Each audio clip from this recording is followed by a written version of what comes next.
What's up, fantasy managers? Welcome back to another episode of the First Pitch Podcast brought to you by PitcherList.com. My name is Jake Crumpler, and I'll be your host for this edition of the pod. You can follow me on socials at Jake Crumpler and can find all of my work at CrumplerBaseball.com. Let's dive into everything baseball related from Wednesday, May 20th.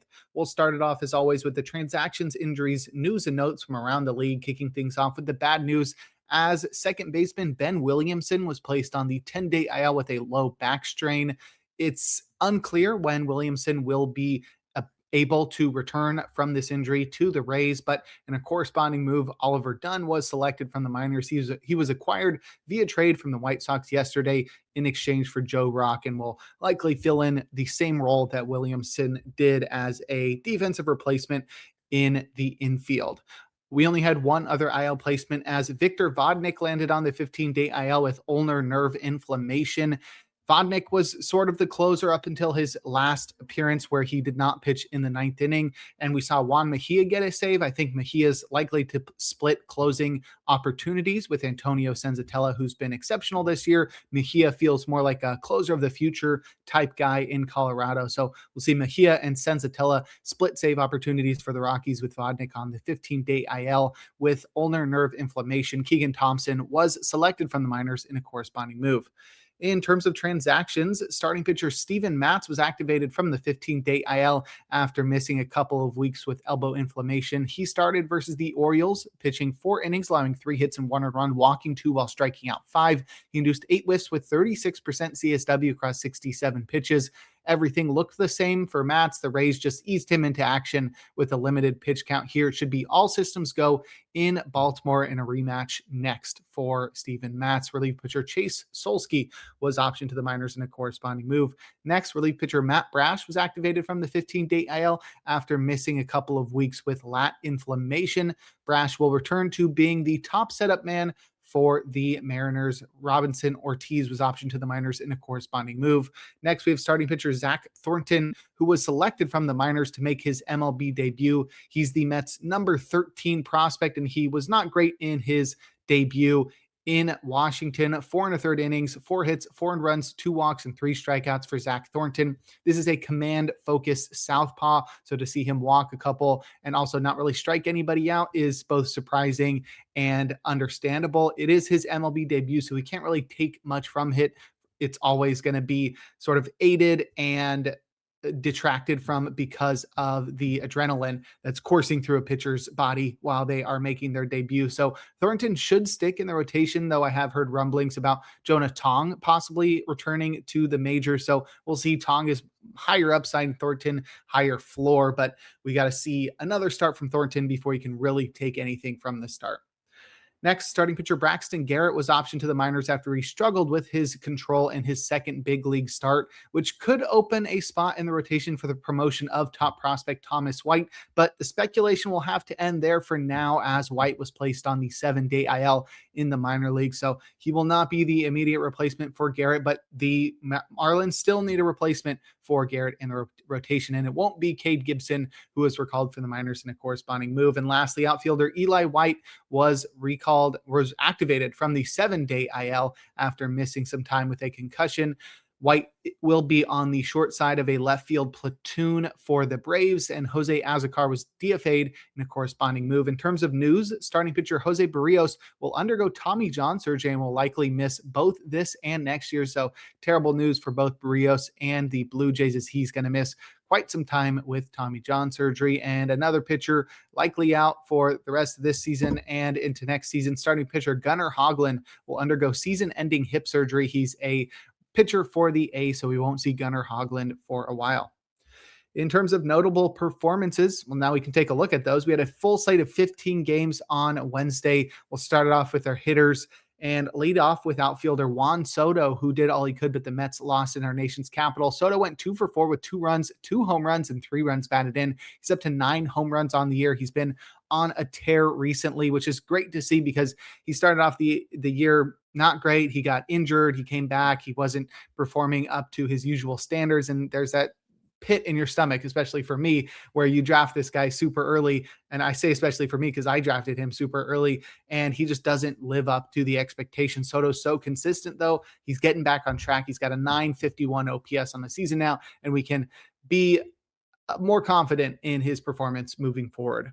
On the opposite side of that game, outfielder Jacob Young helped the Nationals to win against the Mets, going 2-for-4 with a run, a double, a home run, and 2 runs batted in. It was his 6th homer of the year, and it traveled 393 feet at 97 miles per hour. Young is having a career-best offensive campaign, but with a 666 OPS and an 87 WRC+, it doesn't seem that impressive. It sounds way better when I tell you that the 6 homers that Young has this year are more than he's had in the rest of his year combined.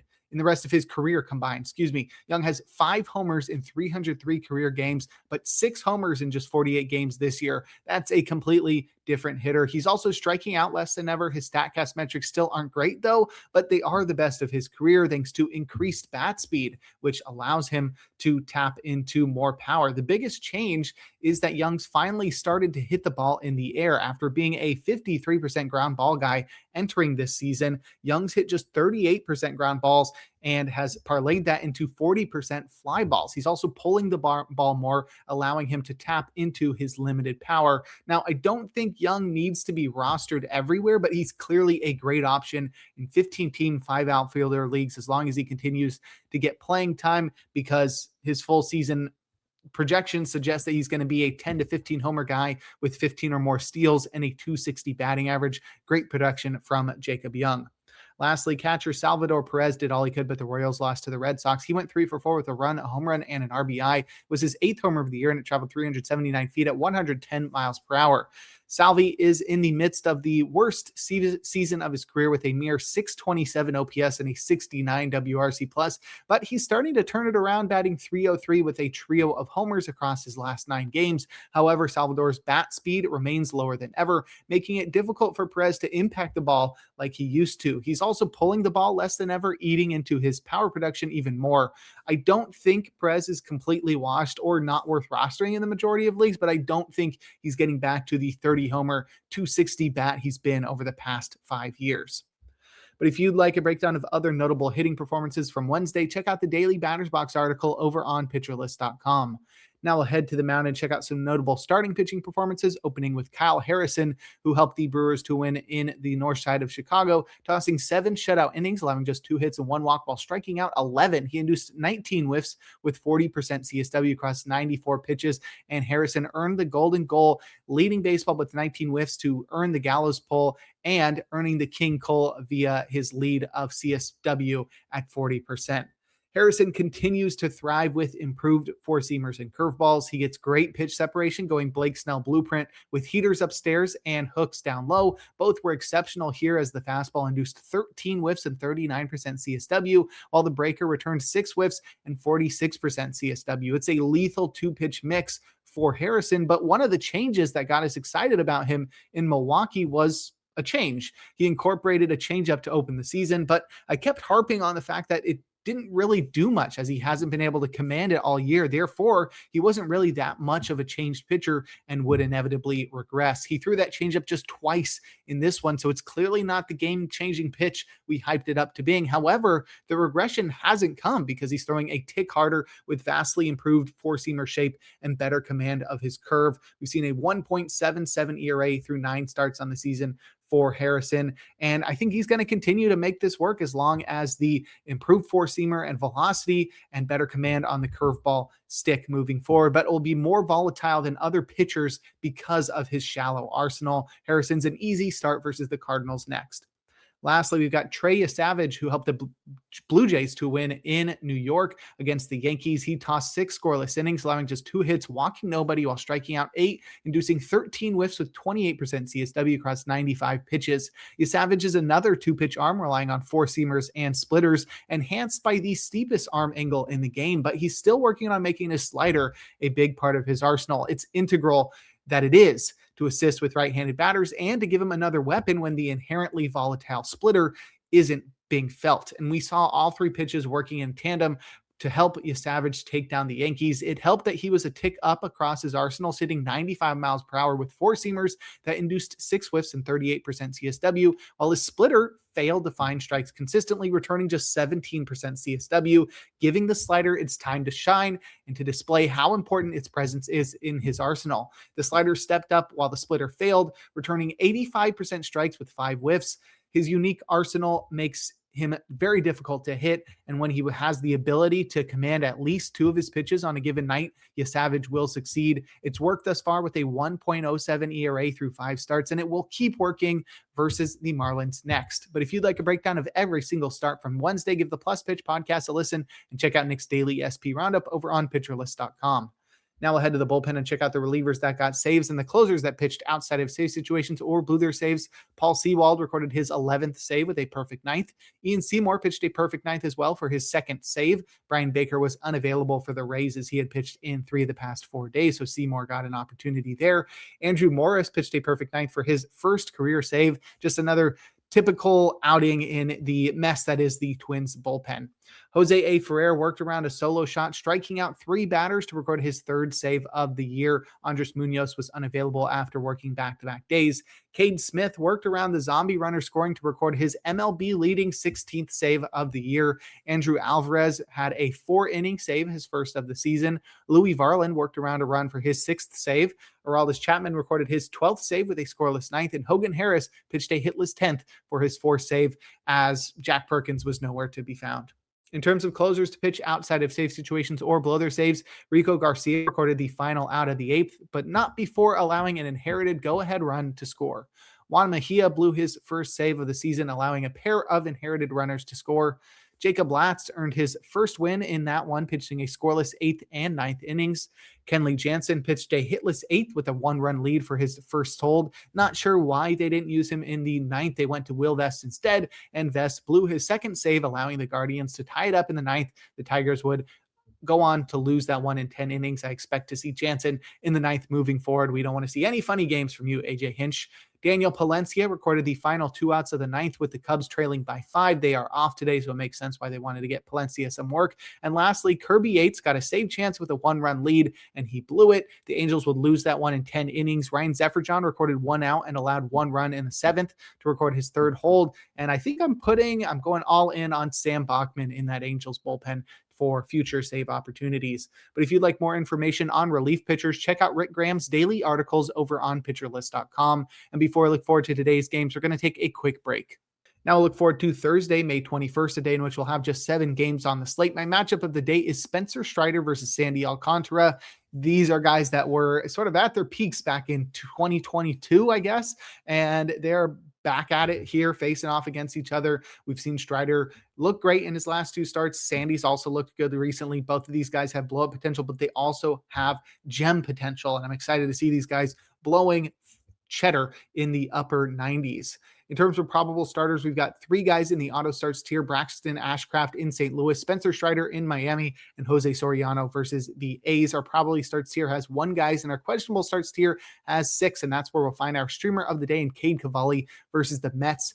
He doesn't have the best arsenal. He's somebody who throws fast, but he doesn't have great shape on his fastball. He's got a hammer curve, though, which is his signature pitch. He just doesn't have much to support it. I want to see him throw that curveball to right-handed batters more instead of that sweeper, which he really loves to throw, but it gets crushed. So I'm looking for Cavalli to pitch well regardless because he's facing the lowly Mets. I'd also keep an eye out for Dustin May versus the Pirates. He's been exceptional since struggling in his first couple of starts. He's had a sub-3 ERA. He's not going to get you a lot of strikeouts, but May is a guy who can get you a win or quality start because he's been very consistent over the past month and a half or so.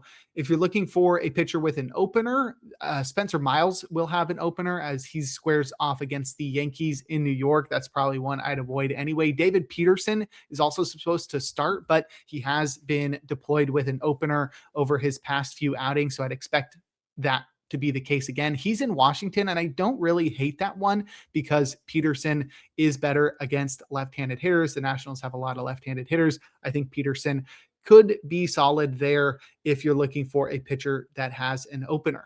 In terms of hitter suggestions, I would target Nationals hitters against David Peterson in Nationals Park because As well as he's pitched over his past couple of outings, Peterson has a 5.40 ERA on the season. I'd also target Blue Jays hitters versus Carlos Rodon in Yankee Stadium. Rodon does not have his command right now, and I think the Jays hitters may be able to tee off against him because of it. And lastly, I target Diamondbacks hitters versus Zach Agnos in Chase Field. Agnos is the starter for the Rockies on Thursday, and he's made one career start, or at least one career start, in which he pitched more than 4 innings. And it wasn't spectacular, and I don't think it's going to be much better here against the Diamondbacks. So target them against Zach Agnos. Now we can close things out with our relievers to watch. Cade Smith has pitched on back-to-back days, but so has top setup man Eric Sabrowski. So I'd expect one of Hunter Gaddis or Sean Armstrong to get the opportunity if a save arises for the Guardians. And lastly, Louis Varland has pitched on back-to-back days, so target Tyler Rogers or Jeff Hoffman for a save out of the Blue Jays bullpen. But that'll do it for today's episode of the First Pitch Podcast. Make sure to head on over to pitcherlist.com to check out all of the great articles and features we have on the site. Sign up for PL Plus or PL Pro to gain access to the Discord and to support the Pitcher List staff. You can follow me on socials at Jake Crumpler, where I do daily SP streamers, and I break down every single start via the Pitcher List stats player cards. Tune into YouTube tomorrow and every day for a new installment of the podcast. Carson Picard will be with you tomorrow and throughout the weekend, and make sure to enjoy the day as we're blessed with another day of baseball.